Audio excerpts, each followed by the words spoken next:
One polite question can open the door to a search you never meant to allow. And once that door opens, closing it gets a whole lot harder. Quick question before we continue. Are you subscribed? Because this channel is all about helping regular gun owners stay informed, stay calm, and stay out of trouble. If you want simple legal updates without the fluff, hit that subscribe button right now. Picture this. You're driving home after work. Maybe you just left the range. Maybe your firearm is locked up and legal. The officer walks up, sounds friendly, and says, "You don't mind if I take a quick look, do you?" Now, most people hear that and think it's not a real legal moment. They think it's just small talk. They think if they say yes, the officer will see everything's fine and they'll be on their way. But here's the part that shocks people. That one little "sure" can wipe out one of your strongest protections in that moment, not because you confessed, not because they had a warrant, not because they proved anything, but because you gave consent. And when you consent, you make their job much easier. So let me break this down for you in plain English. When police ask, "Can I take a look?" they're often not asking because they already have the right to search. Sometimes they do, but many times they're asking because they want your permission. That's the whole game. If you say yes, they may not need probable cause. Probable cause just means facts that would make a reasonable person believe evidence of a crime is there. Consent can do the heavy lifting for them. That's why this question matters so much. Most people think guilty people refuse searches and innocent people agree. But the truth is the opposite. Smart people know their rights. Smart people know a search can turn a simple stop into a long night. Smart people know officers can misunderstand what they find, what they see, or what they think something means. Here's a hypothetical example to explain this. You get stopped for a broken taillight, you've done nothing wrong. The officer is polite. Then comes the question, "Mind if I check your car?" You say yes because you want to seem cooperative. During that search, the officer finds a loose round under a seat from months ago. Then they find a locked case. Then they start asking where you were earlier, whether you were carrying, whether the gun was loaded, whether you crossed a state line, whether you told them immediately. What started as a taillight stop just became a full investigation. And here's what most people get wrong. They think being nice means giving up rights. It does not. You can be respectful and still say no. In fact, that is the sweet spot. Calm, clear, respectful, firm. Now, this is where it gets interesting. The title says 2 words. And yes, there is a short answer you can use. Those 2 words are no, thanks. That works because it is simple. It is polite. It does not sound combative. It does not invite an argument. It does not turn the stop into a debate club. It just closes the door. But wait, there's something even more important. If you want the clearest legal version, add this sentence right after it. I do not consent to any search. That longer line matters because it removes confusion. If the body camera is rolling, and it usually is, that sentence is gold. It shows you were calm. It shows you were clear. It shows the search was not voluntary on your part. And yes, wording matters. Why? Because officers are trained to use soft language. "Can I take a quick look?" Sounds smaller than, "I want to search your vehicle." "Mind if I check?" Sounds casual. Just making sure there's nothing illegal sounds harmless. But the result can be the same. Once you allow the search, you lose the chance to say later, "I never agreed to this." If you're finding this helpful, imagine what you'll learn in my next video about the 5 words that protect you when cops ask about your gun. Subscribe so you don't miss it. So let's get practical. What exactly should you do in that moment? First, keep your hands visible. If you're in a car, keep them on the wheel unless told otherwise. If you are lawfully carrying, follow your state's rules about disclosure. Some states require you to inform. Some do not. This is why you need to know your own state law before the traffic stop ever happens. Second, control your tone. This is huge. The same words can sound safe or aggressive depending on how you say them. You do not want sarcasm. You do not want attitude.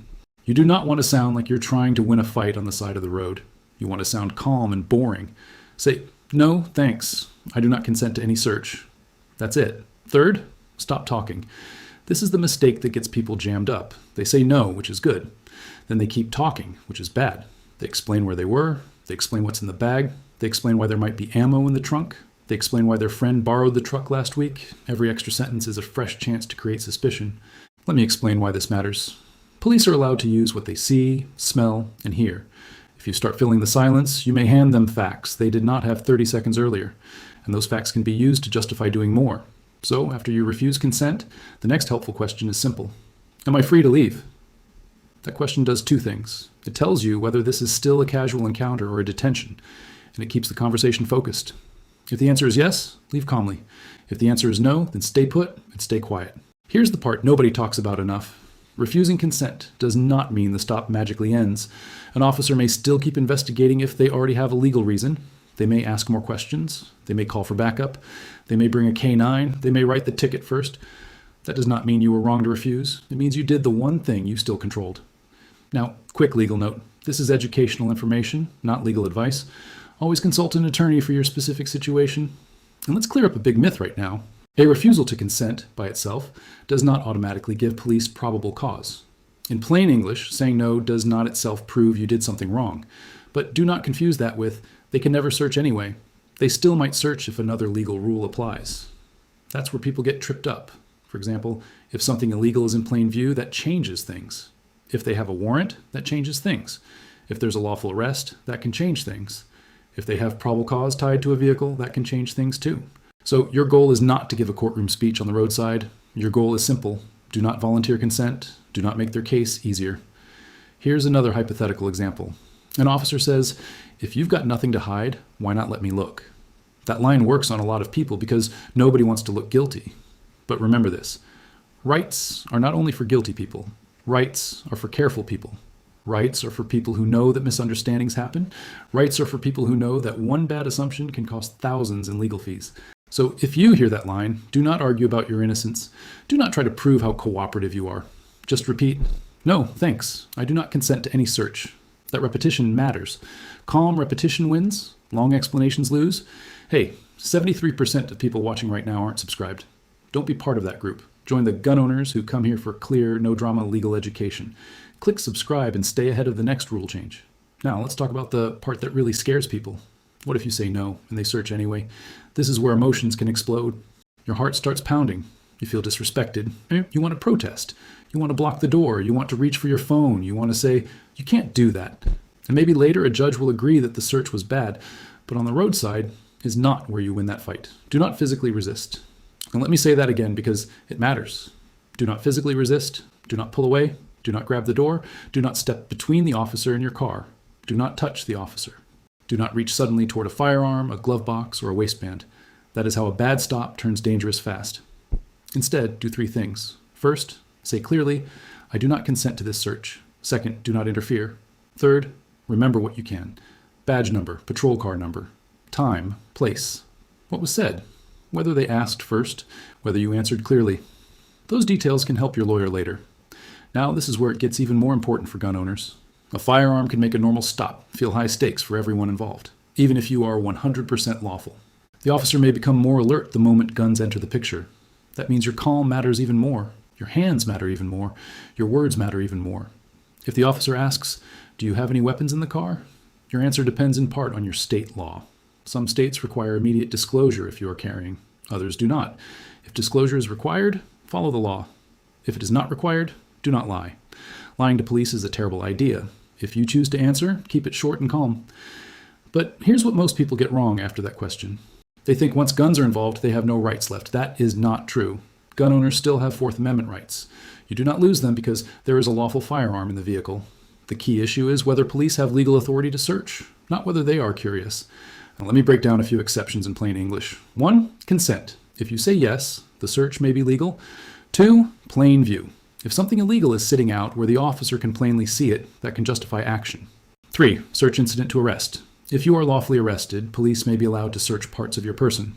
4, probable cause tied to a vehicle. Cars are treated differently from homes in many situations. If police have enough facts to believe evidence is in the vehicle, the rules can allow a search without a warrant. 5, emergencies. If there is an urgent danger, risk of escape, or fear evidence will vanish, that changes things. And here is the crazy part. None of that means you should just give up and consent anyway. It means the opposite. If they already have legal authority, your no will not create it.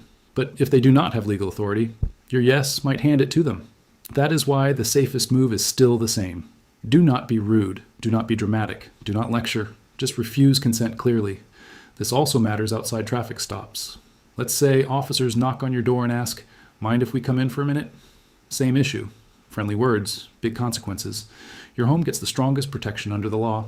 Do not casually invite officers inside unless you have decided, very carefully, that you want to. A good line there is, I do not consent to entry or any search. If they have a warrant, ask to see it. If they push past you anyway, do not fight them. State your non-consent and call a lawyer as soon as you can. And please remember your phone. People forget this all the time. Officers may ask, "Can you unlock that for me?" Or, "Mind if I just check your messages?" That is still consent. Do not unlock your phone just because the request sounds casual. Phones can hold years of your life. Once you hand over access, you may be opening far more than you realize. So what is the biggest takeaway? The question, "Can I take a look?" is often not small talk. It is a legal fork in the road. One answer protects your rights, the other gives them away. Laws change fast. Subscribe now so you don't get blindsided by the next update that could affect your rights. So let's wrap this up. If police ask, "Can I take a look?" the simple answer is, "No, thanks." And if you want the clearest version for the record, follow it with, "I do not consent to any search." Then stay calm, keep your hands visible, do not argue, do not resist, and do not talk your way into trouble. If this kind of straight, simple legal breakdown helps you feel more prepared, subscribe right now. Share this with one person who carries, keeps a gun at home, or just needs to know their rights. And one last thing, this video is for general education. It is not personal legal advice. Laws can be different depending on your state and your facts. GitHub,